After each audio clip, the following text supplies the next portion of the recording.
За, орой минь төргийё эрхэм хүндэт үзэгчдээ. Сайхан амарцгааж байна уу?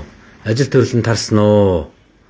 За, миний хувьд ажил барыг тарж байна. Тэгээд тархаас өмнө та бүхэндээ нэг бөөрийн өвчнөр нэг лайв хүргэе гэж бодоод байж байна. За, тэгээд та бүхэн маань ороод ирээрээ. Ороод ирэхлээр зэрэг би та бүхэнд бөөрийн өвчний талаар нэг товчхон мэдээлэл өгье гэж бодож байна.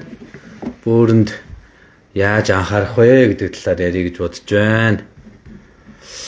За. Ороод ирцгээгээр тэгээ орж ирснүүд нь бусдаа шеэрлээд байж байгаарэ. За нэг 100 гаруй хүн цугларчих юм бол эхлүүлье гэж бодож байна. 100 гаруй хүн тийм ээ.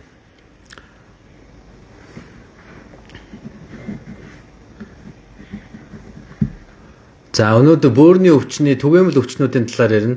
Бөөрийн түгээмэл өвчин их цөөхөн хэдэн өвчин байдаг юм аа. Тэдгээр өвчнүүдийн талаар ярих гэж байгаа учраас бөөр нь өвддөг, эсвэл бөөрийн өвчнөд санаа зовдөг хүмүүс байвал орж ирээд сайхан бусаддаа шеэрлээд за дагах улсууд нь дагаад байж байгаарэ. За бид нар бол бас тийм олон дагагчтай хүмүүс биш. Энэ Монгол улсад энэ сэтгүүлч одоо улс төрч хүмүүсүүд л маш их олон дагагчтай байх шиг байна. За эмчнэрийн дагагч бол бас тийм ч олон биш байгаа шүү. Тийм учраас та бүхэн маань дагаж туслаарай. Дагчих юм бол миний дараагийн лайв та бүхэнд их хурдан хүрэх болно. Тийм учраас хин хиндэ амар юм олон хүнийг орж ирэхийг хүлээж суух шаардлагагүй.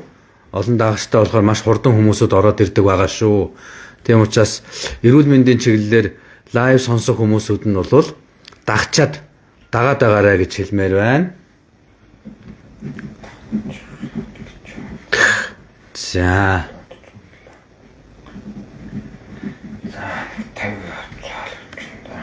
Тийм үү. За. Ороод ирээрээ. Лайв эхлэх гэж шүү. Бусдыгаа дуудаад оруулаад цуглуулад ирээрээ. 100-аас дээш гарахаар нь эхлэе шүү. Арай эхлэх болоогүй байна шүү.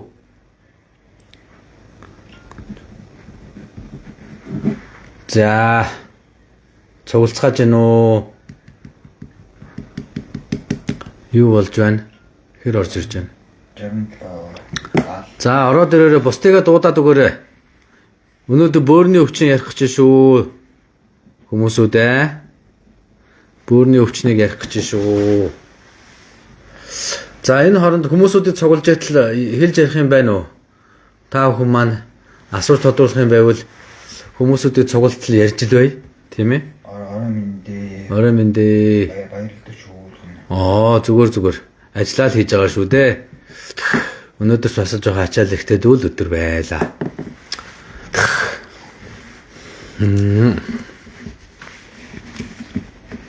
За, хэр орж ирж байна? За, бусдыгаа сайхан дуудаад энэ их олон групп та нар хамрагддсан байлээ. Гэр бүлийн группүүд байж байгаа. За, тэгээд орон байрны, орон сууцны, орцны найзуудын групп гэдэл байдаг бах. Тэгэл аймаг, сум гэдэл группүүд байдаг бах. Сонирхлын группүүд гэж маш олон байдаг. Жишээлх юм бол одоо хоббигоороо ингээд цугларчсан группүүд гээд маш олон группүүдэд та бүхэн хамрагддаг бах. Энэ эрүүл мэндэд чухал мэдээллийг маш олон хүмүүсүүд рүү, группүүд рүү шеэрлээд өгөөрэй. Тэгжээж энэ олон хүнд хэрэгтэй ийм чухал мэдээлэл түгэн шүү дээ. За.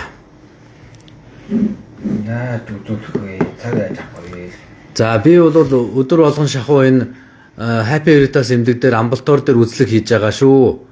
За, Happy Heritage эмнэлэг 3 дугаар эмнэлгийн яг урд талд байгаа. За, 3 дугаар эмнэлгийн төв хаалганаас нэг жоохон зүүн зүг рүү явхад бол гараад ирнэ. Тийм учраас ер нь бүтэн сайнаас босоод бүх өдөр үзэж байгаамаа. Тэгээд өнөөдөр бол зөвхөн бөөрийн өвчний тухай ярих гэж бодоод ингээд та бүхнийг урьж байна. За. Зүүн бөөрөндөө чулуутай 0.6. За, бас чулууны тухай бас ярина. Чулууны тухай бас ярина гэж бодож байгаа. Бөөрийн өвөлхөө 6 см томроод байна яах вэ? За, 6 см юм байна те. За, окей. За, чулууны жижиг чулуутай юм байна. Уйланхаатай юм байна те. За, лайв эхлэегүй байгаа шүү. Хүмүүсүүдээ та бүхнийг орж ирж цуглахыг хүлээж байгаа шүү. Тэгээ бусдыгаа сайхан дуудаад цуглуулад өгөөрэй. Өнөөдөр бөөрийн өвчний тухай ярих гэж байгаа шүү. За шинэхээр цустай гэсэн. Бишээс нь цустай юм уу? Зөв. Бөөрийн ясан гэсэн үг вэ? За.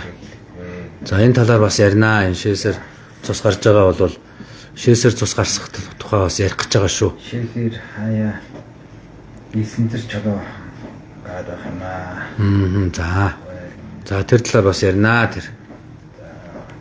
20 минь. Очоод үзүүлдүү цаг авдгүй нэ. За ер нь өдөр болгон шууд л ирсэн хүн болгоныг л дараалалаар номер тараагаал тэгэл тараас нь номерынхаа дагуу л үзээд байдаг байгаа шүү. Тийм учраас цаг тараахгүй байгаа. Зарим улсууд бас жоохон гомдолж байдаг л да. Нөгөө цаг тараахгүй болохоор одоо заримдаа ойч хэрэгтэй үед бол бас их хэцүү байна. Чирэгдэж гин гэж ярьдаг. Гэхдээ яг үнэндээ болохоор зэрэг цаг тараахлаар зэрэг манайхан маань өөрсдөө бас яг товлсон цагтаа ирж өгдөггүй юм байлээ. Тийм учраас би нэг хэсэг маш их цаг тараадаг байсан. Тэгээ цаг тараахлаар зэрэг цагтаа ингээд ирэхгүй болохоор бусдадаа бас их юутай их муу үр дагавартай байдаг болохоор зөвхөн номер тарааж үзээд байгаа шүү. За ингээд ерөнхийдөө бол цугларсан баг шиг байна. Лайвнда орё гэж бодож байна. За өнөөдөр бөөрийн одоо гол өвчнүүдийн тухай ярих гэж бодож байгаа юм. Бөөрийг бол цөөхөн хэдэн өвчин бол маш их гэмтэж идэг.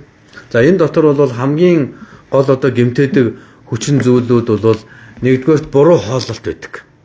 За буруу хооллолтоос болоод бол хүний бөөр бол гэмтдэг. Жишээлбэл ялангуяа давсны хэрэглээ маш өндөр байх юм бол бөөрөнд бол чулуу үүсэх, за тэгээ бөөрийн өвчин үүсэх юм одоо эрсдэл бол бий болдог байгаа. За ер нь бол бөөрөнд маш муу юмнуудын нэг бол бас даралт ихсэх өвчин байдгийг. Ер нь даралт ихснэ гэдгийг та бүхэн нэг энгийнээр бол ойлгоход ингэж ойлгоорой. Нөгөө цахилгаан ингээд хит их өндөр хүчтэй болохоор ингээд янз бүрийн одоо цахилгаан бүтээгдэхүүнүүдийг цахилгаан бараануудыг гэмтээгээд идэг шүү дээ, тэ. Ингээд хүчтэй ихсээд ч юм уу ингээд савлгаатаа дахлаа зэрэг телевиз шатчихдаг, тийм үү? За тэгээд плетийг шатдаг, эндүү шатдаг. За тэгэхээр тийм учраас гал хамгаалагч гэж байдаг, тийм үү? Гал хамгаалагч буюу одоо цахилгааны одоо аюулгүй гал хамгаалагч гэж байдаг шүү дээ. Жишээлбэл одоо цахилгаан хитэр хүчтэй дэндүү өндөр байх юм бол хамгаалдаг юм байдаг. Тэрнтэй их төстэй. Ер нь хүний даралт ихсгэлээр зэрэг янз бүрийн эрхтнүүдэд бол муу үр дагавар үзүүлдэг. За тэрний хамгийн их муу үр дагавартай гол 3 эрхтэн байж байгаа юм. Хүний даралт ихсгэлээр хамгийн их муу үр дагавартай 3 эрхтэн байгаа. За энэ нэг нь бол тарих байгаа. Даралт ихсэх юм бол тархин дотор харуулт үүсэх аюултай. Тийм учраас даралт ихсэх бол харуулт үүсэх одоо маш том эрсдэлтэй. За нөгөөх нь бол зүрх судасны өвчин байгаа. За даралт ихсээд өндөр даралттай ингээд яваад ахлахаар зэрэг зүрх томроод тэр өндөр даралтыг ингээд одоо зүрхийг ингээд шахахын тулд маш их хүчтэй ажиллаад түүнээсээ болоод зүрх нь ингээд булчин нь ингээд томроод одоо сунаад ч гэдэм үү те ингээд зүрхний дутагдал үүсдэг юм аюултай. За тэгээд дараачийн бас нэг хамгийн бодууштай зүйл бол бөөрийн өвчин байдгийг. За бөөр бол даралт ихсээд байх юм бол бөөрийн одоо үйл ажиллагаа алдагддаг, бөөрийн эсүүд гэмтдэг. За ингээ явандаа бол бүр бөөрийн дутагдал үүсэх юм аюултай юм болдог л доо. Тийм учраас ер нь даралт ихснэ гэдэг бол бөөрөнд маш муу гэдгийг ойлгоод хэрв таны даралт ихсдэг бол даралтныхаа ямиг маш сайн тогтмол уугаад яваарай. Тийм ч учраас ер нь даралтны юмнууд бөөрөнд их сайн үр дагавартай гэж одоо үздэг шүү дээ. Тэгэхээр даралтаа битгий ихсэж байгаараа хэрвээ бөөрөндөө хайртай бол. За тэгэхээр зэрэг бөөрийг гэмтээдэг бас нэг хүчин зүйл байдаг. Тэр нь бол бактериуд байдаг. За энэ бактериуд хаанаас голдуу орж ирдэг юм бэ гэхээр зэрэг нэг бол таны цусаар дамжаад бөөрөлч нь орж ирж магадгүй. Нэг бол таны шээсний доод замаас буюу одоо нөө шээс гардаг хэсгээс чинь дээшээгээ бактериуд ингэж өсөж одоо үржиж дээшээгээ ингэж дамжиж явсаар байгаа бөөрөнд чинь хүрээд пелонефрит гэдэг одоо өвчин үүсгдэг байгаа. За аз болоход ер нь антибиотик одоо нэлээд хүчтэй хөгжснөөс болоод пелонефрит гэдэг өвчнөөс болж хүмүүс нас барах эрсдэл бол хамаагүй багассан байна. Дээр үед бол одоо бөөрийн идэт өргөслөөс болоод хүн нас барах тохиолдол хүртэл байдаг байсан юм аа. Орчин үед бол энэ антибиотик гэдэг юм бол маш хүчтэй хөгжсөн учраас бөөрнөөс болж одоо бөөрийн ялангуяа бактерийн халдвараас болж хүмүүсүүд бол одоо амь насаа алдах нь бол их ховор болсон шүү гэж хэлмээр байгаа юм. За тэгээд энэ шээсний доод замын өрөвсөл бол эмэгтэй хүнд илүү элбэг тохиолддог. За яагаад эмэгтэй хүнд элбэг тохиолддог вэ гэхээр зэрэг эмэгтэй хүний шээсний доод замаар бактери бол орохдоо хялбархан байдаг. Яг бол шээсний сүв маань нөгөө нэг эмэгтэй хүний одоо нөгөө өтгөн гардаг одоо анусны хэсэгт бол ойрхон оршдог учраас тэр анусны хэсгийн зарим бактериуд нь бол жишээлбэл шээсний сүв рүү их орохдоо хялбархан байдаг. Хоёрдугаар эмэгтэй хүний шээсний сүв нь их богинохон байдаг. Шээсний сүвнээс одоо жишээлбэл давсаг хүртэл маш богинохон зайг туулаад давсаг руу ингээд тэр бактери орохдоо маш хурдан байдаг. Тийм учраас эмэгтэй хүн давсагны өрөвсөл цистит тусахтай хялбархан байдаг юм аа. А эрэгтэй хүн бол арай харьцангуй гайгүй. Яагаад гэвэл эрэгтэй хүний шээсний сүв нь нэлээд урт байдаг. Давсаг хүрэх зай бол их хол байдаг. Тийм учраас давсагт арай хүрээгүй байхад нь шээсээр ингэж угаагдаад ингээ гараа явцдаг. Бактери одоо тийм амархан дээшээгээ бөөр хүртэл явах нь их ховор байдаг учраас эмэгтэй хүн энэ ялангуяа энэ цистит шээсний доод замын одоо бактерийн өрөвсөлт өвчнөөр өвдөлтөө илүү хялбар байдаг юм аа. За тэгээ бага насны эмэгтэй хүүхдүүдийн бас нэг зовлон байдаг. Бага насны эмэгтэй хүүхдүүд нөгөө юугаа өтгөнөө одоо бие засны хүн дээр бие засныхаа дараа одоо арчих үедээ чиглэл алддаг. Одоо наашаага одоо давсаг руугаа ингээд чиглэсэн одоо өтгөнөө арчих юм бол тэр бактери нь бол одоо шээсний сүвээр дамжаад бактери орохдоо хялбархан байдаг. Тийм учраас одоо эмэгтэй хүүхдүүдийг бага насны эмэгтэй хүүхдүүдийг за бие засныхаа дараа одоо арчихтаа хойшоогоо ингэж чиглэлийг нь ингэж зөв арчиж багаас нь сурахгүй бол ойр ойрхон цистит, ойр ойрхон одоо шээсний доод замын өрөвслийн одоо халдвар авах гад байдаг ийм талтай байдаг юм аа.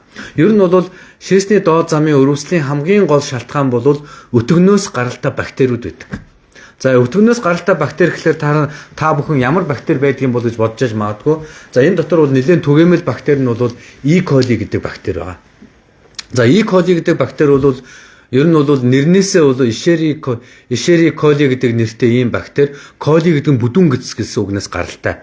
Тэгээ хүний бүдүүн гисэнд маш их байдаг бактери, баялаг байдаг бактери учраас хүний өтгөн дотор маш их байдаг. Тийм учраас өтгөнөөс дамжаад одоо бөөрийн одоо доод замын өрөвсөл үүсэхтэй хялбар байдаг юм аа.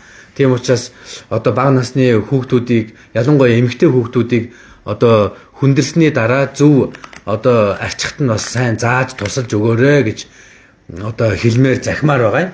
За дараачийн бас нэг өвчин байдаг нь энэ юу вэ гэхээр зэрэг түүдгэнцрийн өрөвсөл гэж өвчин байна. За түүдгэнцрийн өрөвслийг бол манай эрүүл мэндийн салбарынхан бол товчлоод гло гэж нэрлэдэг байдаг. За ер нь бол бүтнээрээ бол гломерулонефрит гэдэг ийм өвчин байж байгаа. За гломерул гэдэг нь бол түүдгэнцэр гэдэг одоо хүний бөөрийн хамгийн жижиг нэгж буюу шүүлтүүрийн хэсэг байгаа. За энэ шүүлтүүрээр хүний биеийн дотор байгаа хортой бодисуудыг гадагшлуулж ингээ шээс болгож гадагшлуулж яадаг. Хүний биед хэрэгтэй бодисуудыг авч үлдчихэд ийм фильтр буюу шүүлтүүрийн одоо үүргийг гүйцэтгэдэг ийм чухал юм хамгийн жижиг нэгж байж байгаа. За энэ одоо шүүлтүүрийн хэсэг хэрвээ өрөвсөд гэмтэх юм бол бид нар гломерулонефрит гэдэг өвчнийг одоо нэрлэж байгаамаа. За энэ өвчин бол ер нь бол их олон жил үргэлжилдэг голдуу их архаг шинжтэй ийм өвчин байдаг. Дэндүү олон жил үргэлжлэх юм бол бас бөөрийн дутагдалд хүргэдэг. За бөөрийн дутагдалд хүрнэ гэдэг бол бөөр шилжүүлэн суулгах гих мэтчлэн аюултай одоо зүйл рүү бол явдаг юм аа. Тийм учраас хэрвээ та гломерулонефрит гэдэг өвчнөд буюу түүдгэнцрийн өрөвсөлтөд бол баг дээр нь сайн эмчилж яваарай. Ер нь гломерулонефрит гэдэг энэ өвчин бол бага насны хүүхдүүдэд маш их тохиолддог тал байдаг. Тэгвэл зарим хүнийх бол нас ингээд том болоод насанд хүрэхлээр зэрэг ягаад ч юм өөрөө ингээд зүгээр болцдог тал байдаг. За ерөнхийдөө бол хамгийн их түгээмэл тохиолддог нь бол халдварт өвчнөөр өвдсөний дараа хүний бөөрийн одоо түүдгэнцэр гэмтээд эхэлдэг. За тэр гэмтэж байгаа шалтгаан нь юу вэ гэхээр зэрэг хүний биед ингээ халдвар орчихлоор зэрэг хүний бие тэр халдварын эсрэг маш их тэмцэл явагддаг. За тэр тэмцлийн явцад бол хүний биеийн дархлааны хит идэвхжил нь бол тэр бөөрийн түүдгэнцрийг гэмтээдэг. Заримдаа нөгөө дархлааны явцад бол маш хүчтэй тийм эсрэг бие гэж юм одоо ялгаруулдаг. Тэр их хэмжээний эсрэг биеуд бол тэр шүүлтүүрийг очиж одоо гимтээж одоо зарим талаараа бол бүгэлж ийн гэсэн утгаар ойлгож болно. Тэр гимтснээс болж хүний түүдэнцрийн өрсөл буюу гломерулонефрит хамгийн түгээмэл байдаг юм аа. За хоол ундтай холбоотой бас их бөөрийн өвчин бол үүсэх боломжтой байдаг. Ялангуяа бөөрөнд муу хоол хүнс битгий хэрэглээрэй. За үүн дотор бол хамгийн одоо бөөрөнд муу хоол хүнсийн дотор бол яалтчгүй одоо архины төрлийн юмнууд ордог. Арх бол бөөрийг бас гэмтээдэг. За архины гаралтай бөөрийн өрсөлтэй усууд бас андшгүй байдаг. Заримдаа илэгтэйгээ хамт ингээд өрсчихсэн байж байдаг. Илгэн дээр нь болохоор зэрэг хордон шинж илэрчгсэн, бөөрөн дээр нь бас одоо бөөрийн одоо гимтлийн шинж тэмдгүүд илэрчгсэн. Ялангуяа одоо бөөрийн биохимийн шинжилгээнд дөр өөрчлөлтүүд гарчсан, креатинин өсчихсэн. За тэгээ илгэн дээр нь бас өөрчлөлтүүд ингээд зэрэг гараад эхэлсэн байдаг. Энэ голдуу архины гаралтай өрсөлт ийм хордлогын шинжтэй гимтлүүд бас байдгийг шүү. За лайвынхаа дундор бас дахиад та бүхэн сануулад хэлчихье. Бусаддаа маш сайн шеэрлээд түгээгээд өгөөрэй. Би энэ лайвыг ямар ч үн төлбөргүй хийдэг. Ямар нэгэн эмийн компани ч гэдэм үү, элдв янзын компаниудаас мөнгө энэ төр авдаггүй. Лайв хийсний төлбөр гэж хинээс ч авдаггүй байгаа. А зөвхөн та бүхнээс бол энэ лайвыг бол бусдад сайн түгээж өгөөрэй. Хэрэгтэй хүмүүст нь хүртэл түгээж шеэрлж өгөөрэй гэж хүсэж байгаа. Тийм учраас та бүхэн маань шеэрлээд тэр зовсон зүдэрсэн урсуудад хүртэл сайн шеэрлээд өгөөрэй гэж хүсье. За тэгээд хоёрдугаарт бол дагмаар байгаа улсууд нь дагаарай. Дараагийн лайвууд та бүхэнд хурдан хүрдэм шүү гэж хэлмээр байна. За тэгээд дараагийн бас нэг шалтгаан юу байдаг юм бэ гэхээр зэрэг за юу байж байгаа? Зарим одоо системийн өвчнүүд байж байгаа. Автоиммуны өвчнүүд. За системийн өвчнүүд дотор ямар өвчнүүд орж ирдэг вэ гэхээр зэрэг одоо юуны бамбаны системийн өвчин, бамбаны гаралтай системийн өвчин. За тэгээд дээр нь одоо илэгний системийн өвчнүүд байж байгаа. Эдгээрүүд нь бол бөөрийн одоо системийн өвчнөтэйгээ зэрэг яваад тэгээ бөөрөө бол хамтд нь өвдөд, за илэгтэйгээ хамт өвддөг ч юм уу, бамбатайгаа хамт өвддөг ч юм уу, эсвэл гидснийхаа өвчнөтэй зэрэг явагддаг ч юм уу. Системийн өвчин гэдэг чинь ер нь олон эрхтний бас зэрэг гэмтээдэг ийм талууд байдаг шүү дээ. За тэгэхээр зэрэг системийн өвчнүүдийн үед бас энэ бөөрийн өвчин бол нэлээд явагддаг байгаа шүү. За энэ дээр бол андшгүй шээсний шинжилгээнд дээр шээсний дотроо уураг алдаад, улаан хайсаа алдаад, за тэгээ заримдаа одоо цустаа шээгээд ингээд байх юм бол энэ бол голдууг энэ түүдрэнцийн өрсөл буюу гломерулонефрит гэдэг өвчин байх тохиолдлууд их элбэг байдаг юм аа. За дараагийн бас нэг бөөрийг гэмтээдэг юм бол элдв янзын эмнүүд байж байгаа. За эмнүүд дотор бол хүний бөөрийг гэмтээдэг нь бол өвчин намдагч эмнүүд байна, антибиотикууд байна, зарим одоо мультивитамин, элдв янзын бэлдэмлүүд, за зарим тохиолдолд одоо дураараа хэрэглэсэн одоо зарим тохиолдолд дураараа хэрэглэсэн одоо ургамал энэ төр хүчтэй ургамлууд бол бас бөөрийг маш их гэмтээдэг байгаа. За маш их одоо юугаар баялаг одоо фосфор, за эрдэсээр баялаг хоол хүнснүүд бол бөөрийг маш их гэмтээдэг. За хит их уургалаг хоол хүнс бол бас бөөрөнд муу талууд байдаг юм шүү. Тийм учраас уургийг хэтрүүлэн хэрглэж бас ерөөсөө болохгүй. За ялангуяа одоо энэ манай фитнесийнхэн бол маш их хэмжээний уураг хэргэлдэг. Тэрнээсээ болоод бас бөөрөө гэмтээж явах талууд маш их харагдаж байдаг шүү. За хатаасан жимс бол маш их одоо нэгдүгээр кали өндөр хэмжээгээр агуулж яадаг, фосфор агуулж яадаг, тийм ээ. Ийм учраас хатаасан жимс маш их хэмжээгээр урт хугацаагаар хэрэглэх нь бол бөөрөнд муугаар нөлөөлдөг юм аа. За зарим эмийн ургамлуудыг урт хугацаагаар ингээл хэрэглээд байвал бөөрийг чинь бас гэмтэх аюултай гэж ойлгох ёстой. За маш олон урт хугацаагаар хэрэглэдэг өвчин намдаагч нар бол бөөрийг гэмтээдэг ийм талтай байдаг шүү гэдгийг бас та бүхэнд бас хэлье гэж бодож байна. За дараа нь бол бөөрийн чулуу гэдэг өвчин байж байгаа. За бөөрийн чулуу гэдэг өвчин бол одоо яг нэнүгөө хэлэхэд давсны хэрэглээ дэндүү өндөр. За эсвэл бол одоо хитэг эрдэслэг хоол хүнс хэрэгэлдэг иймэрхүү хүмүүсүүдэд элбэг тохиолддог. За тэгвэл бас зарим тохиолдолд бас удамшлын шин чанар байд юм шүү. Цусндах нөгөө нэг фосфор, натрий, калий одоо эрдэс маш ихээр цусандаа агуулдаг, эрдэсээ гадагшлуулах чадвар муутай ийм удамшлын хүмүүс бас байдаг. Жишээлбэл ээж аав нь одоо бөөрийн чулуутай бол үр хүүхдүүд нь бас бөөрийн чулуу үүсэхдээ ийм хялбар хүмүүсүүд бас байдаг л да. Гэхдээ ер нь бөөрийн чулуу гэдэг өвчин бол илрэх үедээ бол маш хүчтэй шинж тэмдгээр илэрдэг, маш хүчтэй өвдөлт өгдөг. За жишээлбэл голдуу өвдөлт нь бол энэ нуруу болон хэвлийн одоо энэ урд хэсэг, ялангуяа хавирны доохн хэсэг энэ талаар эсвэл заримдаа энэ цавь руугаа ч юм уу маш хүчтэй өвдөлт өгөөд хажуугаар нь шээс нь маш цустай гарах нь хэлбэг байдаг юм аа. За иймэрхүү улсууд бол бөөрийн чулуу гэдэг өвчин байх магадлал илүү өндөр байдаг. За тэгэхээр бөөрийн чулууг бол онцлоход орчин үед хялбар болсон. Компьютерт сайхан харагддаг. За зарим тохиолдолд эход ч гэсэн харагддаг. Тэгэхээр зөв компьютер томограф эхо хоёроор бол бөөрийн чулууг бол маш амархан харьцангуй онцлоход бол хялбархан. Шээсний шинжилгээнд дээр бол цустай шээж гарч ирдэг. Өвдөлтөөр нь бас оншилж болдог. За ингээ бөөрийн чулууг бол нэг бол мэс засал хийдэг.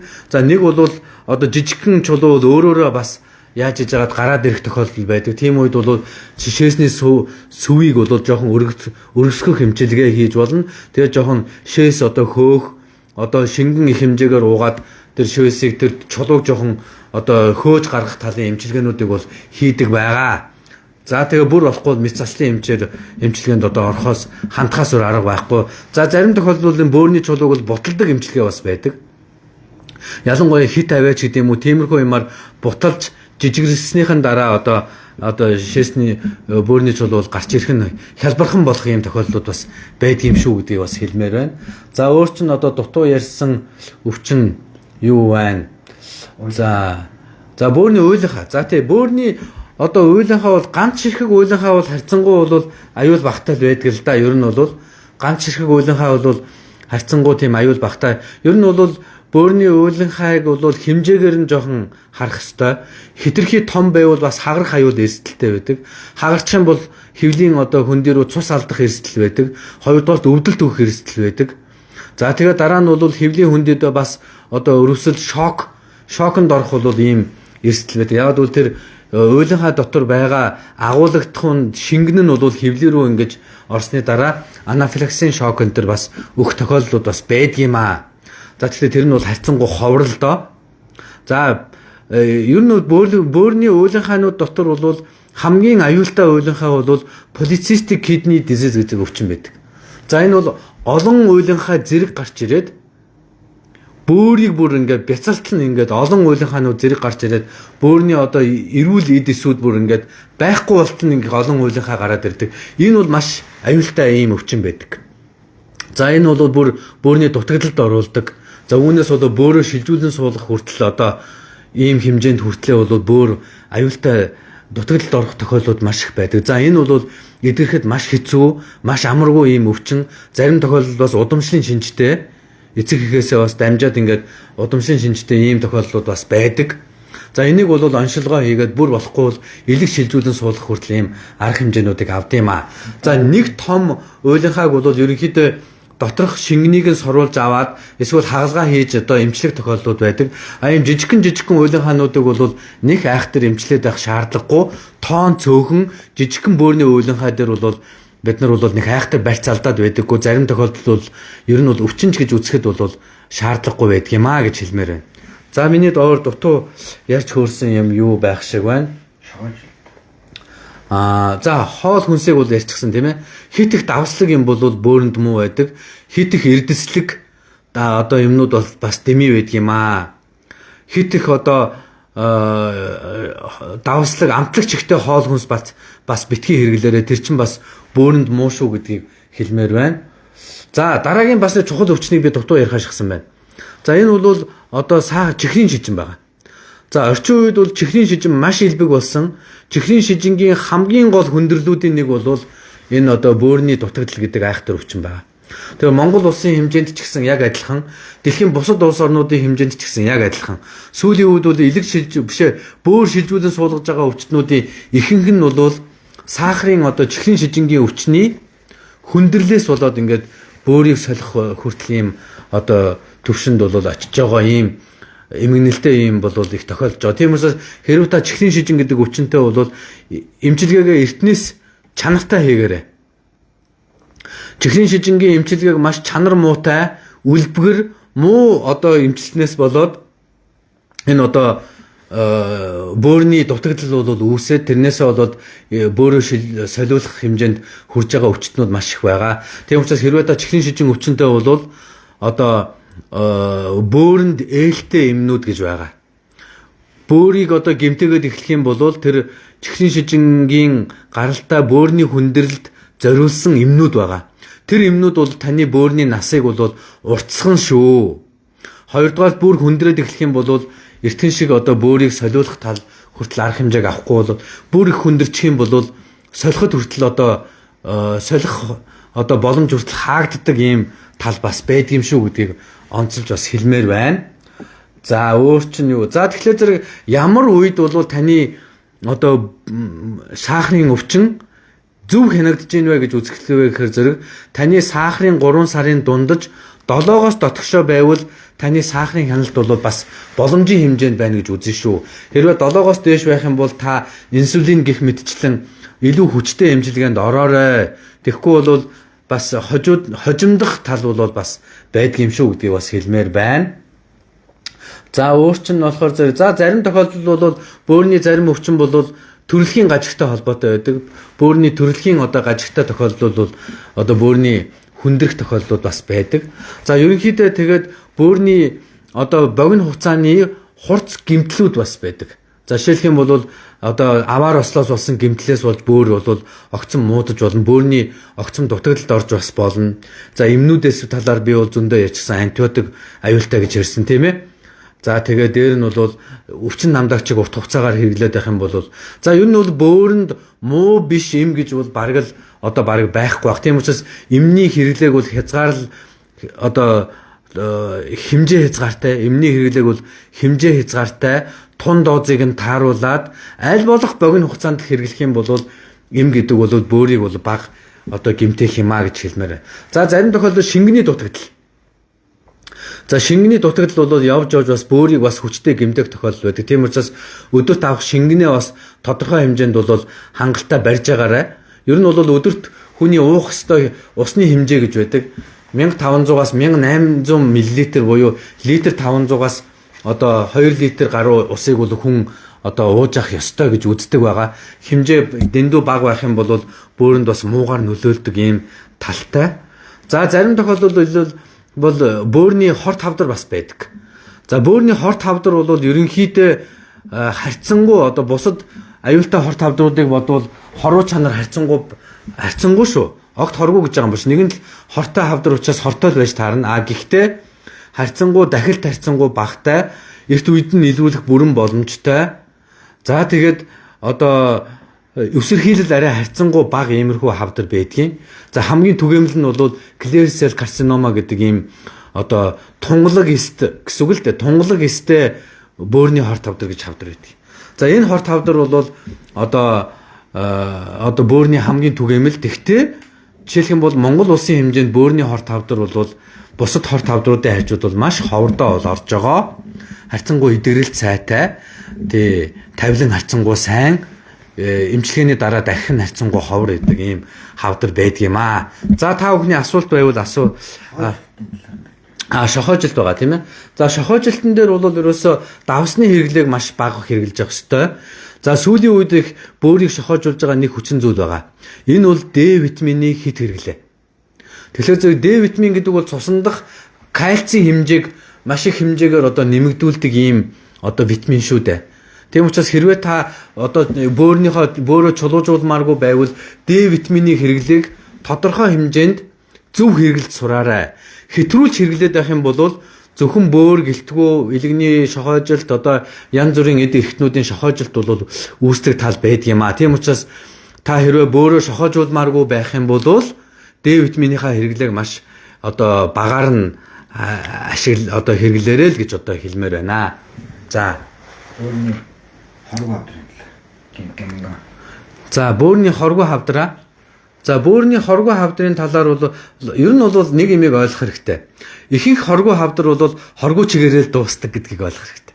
Тэгэхээр зэрэг ангиол липом гэдэг одоо бөөрөн дээр байдаг хоргоо хавдар байж байгаа. Энэ бол ерөнхийдөө тийм нэг аюул байдаггүй. Гемангиом бас байж болно. Судасны бөөгнөл гэсэн үг шүү дээ. Энэ бол бас хоргоо чигээрэл дуустдаг.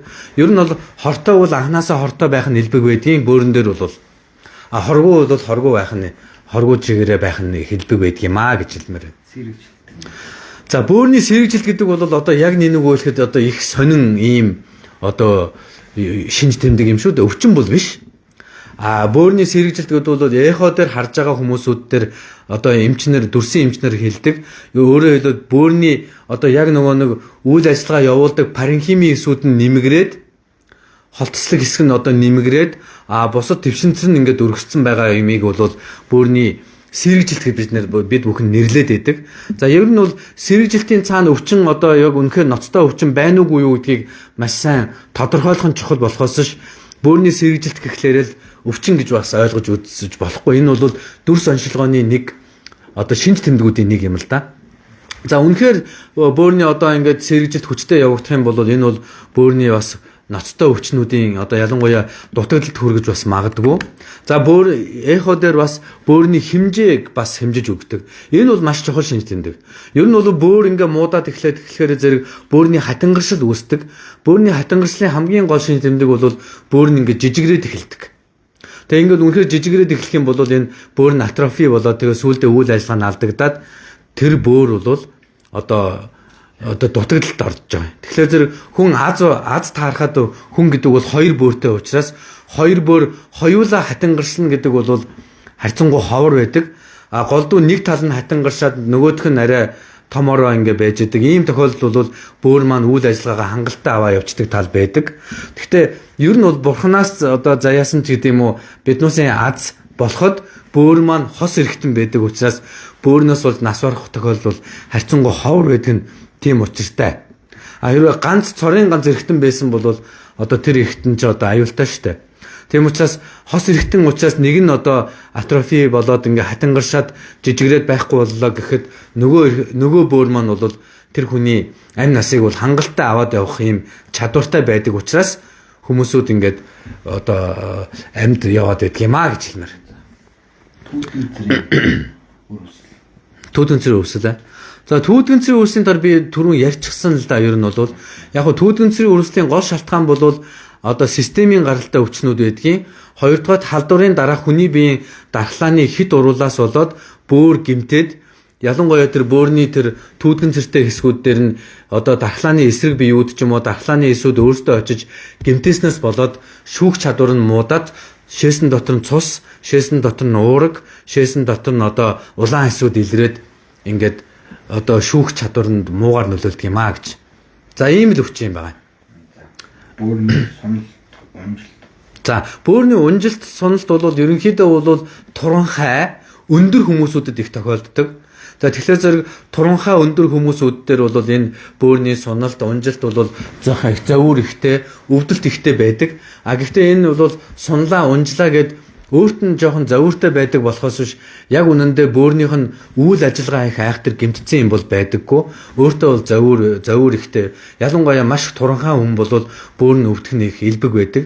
Яг тэр зэрэг бөөр маань өөрөө нөгөө нэг яг ясны одоо нурууны ясны яг дээр нь ингэж байж байгаа учраас ялангуяа их туранхай хүн дээр бол доор нь ямар ч одоо жирэг байхгүй, өөхгүй бөөрийг нь эргэн тойронд нь бөөрийг нь ингэж бүрхсэн ийм өөхгүй улсууд бол ялангуяа маш их туранхай улсууд бол яг доор нь ингээ яс байж идэг учраас одоо өвдөлт өхөн их байдаг юм аа гэж бас хэлмээр байна. За өөр ямар асуулт орж ирж байна? За ерөнхийдөө асуулт хариултынхаа тал руугаа орчих шивдэ тийм ээ. Гол юмнуудаа санаануудаа хэлчихлээ. За би нэг юм дутаа өгчлөө. Түрүүн нөгөө бөөрийн шохоожилт гэсэн шүү дээ тийм ээ. Энэ дээр эмний хит хэрэглээ бол бөөрийг бас шохоожуулдээ шүү. Ялангуяа нөгөө нэг ихэнх эмнүүд чинь ингээд цагаан өнгөтэй байдаг штэ. Тэр цагаан өнгө нь хаанаас гарч ирдэм бэ гэхээр зэрэг голдуу шохоо байдгийн. Тэгэхээр эм их уудаг гэдэг чинь шохоо хийдэж байгаа гэсэн үг тийм үү. Тэгэхээр зэрэг хитрхи их эм уугаад байх юм бол бөөр чинь шохоождээ шүү гэдгийг бас онцгойлон бас хэлж анхааруулмаар байна. Тийм учраас эмнийхээ хэрэглээг зохистой төвшөнд хадгалаарай л гэж одоо та бүхэнд хэлмээр байна. За дутуу ярьсан зүйл байвал асуугаарай гэж хэлмээр байна. Кератин яаж вэ? За кератин гэдэг маш чухал шинжилгээ байдаг. Энэ кератин гэдэг шинжилгээ бол бөөрийн биохим гэдэг шинжилгээнд дээр бол орж ирдэг ийм шинжилгээ байж байгаа. Ер нь бөөрийн биохим гэхээр зөв 3 үзүүлэлт гарч ирдэг. За энэ 3 үзүүлэлтээр бол бөөрийн үйл ажиллагааг хамгийн сайн тодорхойлдог, хамгийн сайн шинжилгээ бол яалтчгүй кератин гэдэг шинжилгээ байгаа. За кератин өндөр байна гэдэг бол нэг бол бөөрчин гэмтсэн байна гэсэн үг. Нэг бол бөөрийн дутагдалд орсон байна гэсэн үг. Тэгэхээр энэ хоёрын аль нэг нь байж магадгүй. Төр зүрийн гэмтэл байж магадгүй. Ихэнхдээ эмний гаралтай төр зүрийн гэмтэл байж болно. Эсвэл дөргөлтөөс болсон гэмтэл байж болно. Бөөр маань өөрөө дөргөлтөнд их эмзэг эрхтэн байдаг. Та бүхэн санаж байгаа бол одоо бага наснд одоо биднүүсийг гадаа тоглож явах чинь эмэгтэй хүүхдүүдийг ялангуяа битгий дээс тоглоод цусаар шээх нү гэж загнадаг байсан шүү дээ. Ээж аавууд загнадаг байсан. Тэр бол үнэхээр ингээд. За ихтэй хүүхдүүдийг бол тэв тоглохоор зэрэг цусаар шээх чинь дутаа юу, бөөрөөрөө шээх чинь уу чи гэж загнадаг байсан тийм ээ. Тэв тоглохоор зэрэг хүний бөөр маш их гэмтдэг. Тэрнээсээ болоод цусаар шээдэг байсан байх нь шүү дээ. За эмэгтэй хүүхдүүд бол дээс тоглоод л нөгөө эрзийн тоглоод тэгэхээр зэрэг одоо маргааш нь ч гэдэм үү дөргөлтөөсөө болоод цустаа шээдэг, улаанаар шээдэг. Тэгэл ээж аавууд хилдэг шүү дээ. Манай ээж аавууд ч юм бол одоо анхааруулаад хилдэг байсан байна. Тэгэхээр зэрэг бөөр болвол дөргөлтөнд маш их хэмзэг эрэхтэй. Дөргөлтөөс болоод тэр нөгөө нэг гэмтэл явагдаад тэрнээс судснууд нь гэмтээд тэрнээсээ болоод ингээд цусаар ингээд шээдэг тал байдаг. Тэгэхээр зэрэг энэ дөргөлт гэдэг бол орчин үед бол бас яаж илэрдэг вэ гэхээр зэрэг машинаар одоо маш их бартаатай замаар ингээд олон цагаар ингээд явхлаар зэрэг маргааш нь бас бөөр нь өвддөг, бөөрийн шинжилгээнд дээр өөрчлөлт ордог талууд бас байдаг юм аа. За бас нэг асуулт асууж авах шиг байна. Одоо шээсний хүчил гэж нэг шинжилгээ байгаа. За шээсний хүчил гэдэг шинжилгээ бол шээсний хүчил гэдэг бол ер нь бол гадагшилж явах хэрэгтэй. Хүний бие дотор цусны дотор их хэмжээгээр байх ёсгүй. Яг л шээсний хүчил гэдэг бол зарим уургийн задралын үед одоо бий болдог ийм хорт бодис байхгүй юу да. Тэгэхээр энэ шээсний хүчил дэндүү их өндөр байх юм бол тэр хүн бол бөөр нь бол нэгдүгээр бөөрөнд нь ч юм уу, хоёрдугаар тэр хүний биеинд нь ч гэсэн юм уу. Өөрөөр бол хангалттай гадагшлуулж чадахгүй байх гэсэн үг.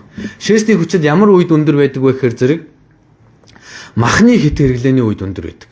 Хит их уургалаг хоол хүнс хэрэглээд байвал уургийн задралын бүтээгдэхүүний үед бол шээсний хүчил өндөр болдог учраас хэрвээ таны шээсний хүчил байнга өндөр байгаад байх юм бол нэгдүгээр бөөрөнд ч юм уу, хоёрдугаарт тулаа гэдэг өвчин үүсдэг.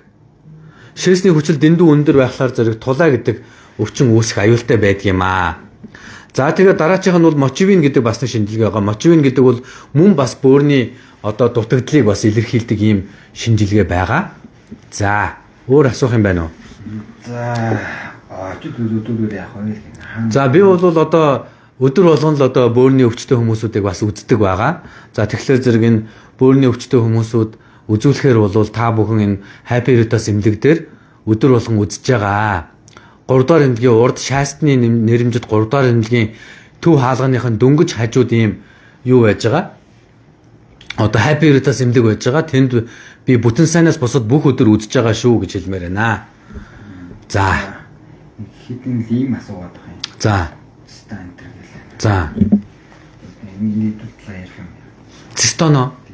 Стант хэр сайн явах юм зүгээр. Цистон гэдэг юм уу? Цистон юм бол сайн. Гэхдээ ямар тохиолдолд уух гэж байна, ямар өвчнөд уух гэж байна гэдэг нь бол одоо тодорхойлох ёстой. Яг ямар өвчнөд уух гэж байгаа вэ гэдгээ тодорхойлоод ууж болно. За ерөнхийдөө бол одоо давсагны өрөвсөл, бөөрийн өрөвслийн үед бол уудаг юм байгаа, урмлын гаралтай юм. Тэгэхээр манай Монгол улс ч өөрөө бас уламжлалт ангаах ухаан маш хүчтэй хөгжчихсэн улс орн шүү дээ. Тэгэхээр Монгол улсын ялангуяа энэ уламжлалт ангаах ухааны эмнүүд бол энэ бөөрийн маш олон өвчнүүдэд бол их сайн байдаг. Гэхдээ нэг юмыг та нар маш сайн ойлгоорой. Зарим тохиолдолд хүний бөөр өвдөөд шинжилгээнд дээр ямар ч шинж тэмдэг илэрхгүй мөртлөө хүний бөөр өвдөөд байх тохиолдлууд байдаг юм аа. Ийм үед бол орчин үеийн ангаах ухаанаар яг юуг нь эмчлэх үү гэдгээ бол мэдхээ болчиход байдаг. Гэтэл энийг бол уламжлалт ангаах ухаанаар ямар ч шинж тэмдэг одоо шинжилгээнд дээр юу ч илэрхгүй мөртлөө зовир нь илрээд бөөр нь үнэхээр өвдөд байгаа ийм хүмүүсүүдэд бол уламжлалт ангаах ухаан бол хамгийн гайхалтай юм байдгийн шүү гэдгийг бас та бүхэн хэлмээр байна. Тийм учраас уламжлалт ангаах ухаан бол бөөрийн өвчнөд бол их сайн ийм ангаах ухаан байгаа. За тэднүүсийн нэг бол одоо цистон гэдэг юм байж байна. Манай одоо уламжлалт ангаа Монголын уламжлалт ангаах ухаан дээр бол маш олон одоо бөөрийн ийм тангууд бол байдаг. Тэрийг бол би бүгдийг хэрэгэлдэг. Тэр бол маш их чухал ийм эмчилгээний арга байдгийн шүү. За бас нэг зүйл бол уламжлалт ангаах ухаан дээр төөнүүрийн эмчилгээ бол бөөрийн өвчнөд их сайнаар нөлөөлдөг. Төөнүүр байна, зүү байна, бариа засал байна, тийм ээ. За эдгээр өвчнүүд бол одоо эмчилгээнүүд бол одоо үнэхээр бөөрийн өвчнөд бол сайнаар нөлөөлдөг. Зарим тохиолдолд хануур бас хийж болдог. Ялангуяа шээсний хүчил их өндөр байх юм бол хануур хийх юм бол шээсний хүчлийг бас бууруулахад бас ач тустай байдаг юм а. Тийм учраас би зарим бөөрийн өвчтэй хүмүүсүүдэд бол бас хануур хийж ин одоо бөөрийн өвчнийг бас эмчилдэг тал бас байдаг а. За өөр хэлж байгаа. За бас нэг зүйлийг хэлмээр байна. Бөөр гэдэг бол өөрөө усан махбодтой эргэтэн. Шингэн ялангуяа усан одоо шээсийг ялгаруулдаг, усны одоо хүний цусны даралтын төвчнийг тодорхойлдог ийм эргэтэн усан махбодтой учраас хүйтэн улиралд даарахад их одоо эмзэг эргэтэн байдаг юм аа. Тийм учраас бөөрийг битгий дааруулж агаарай. Өвлийн улирал доороосоо битгий даарч агаарай. Энэ бүхэн бол бөөрийн чин эрүүл мэндэд чухал юм шүү гэдгийг бас онцолж хэлмээр байна. Эмэгтэйчүүд маань бас ялангуяа доороосоо сайн дулаалаарай гэж хэлмээр байна. Бөөрн дээр ямар шинжилгээ өгөх вэ? За бөөрөн дээр хамгийн түгээмэл өгдөг шинжилгээ бол шээсний ерөнхий шинжилгээ. Шээсний бактериолог өгж болно хэрвээ доороосоо ингээд доод замын халдвар ингээд шээсний доод замаас нь бактери орчоод байх юм бол шээсний одоо бактериологийн шинжилгээ өгч болно. За бөөрийн биохим өгч болно. За эхо оншилгоо хийж болно. За зарим одоо чулуу мулуу одоо бүтцийн өөрчлөлт хор тавдрыг бол компьютер томографаар оншилж болно.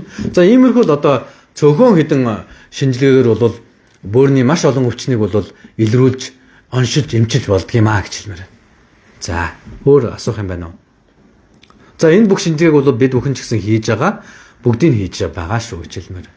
За Тулаатай хүн очиж үзүүлж болох уу? Тулаатай хүн үзүүлж болно. Тулаатай маш олон өвчтнүүд ирж байгаа. Та бүхнийг эмчилнэ. За. За их анхаарал хандуулсанд баярлалаа. Баяртай. За тэгээд шеэрлээд түгээгээд ингээд миний яриаг түгээж өгч туслаарай та бүхэн маань. Анхаарал хандуулсанд баярлалаа. Баяртай.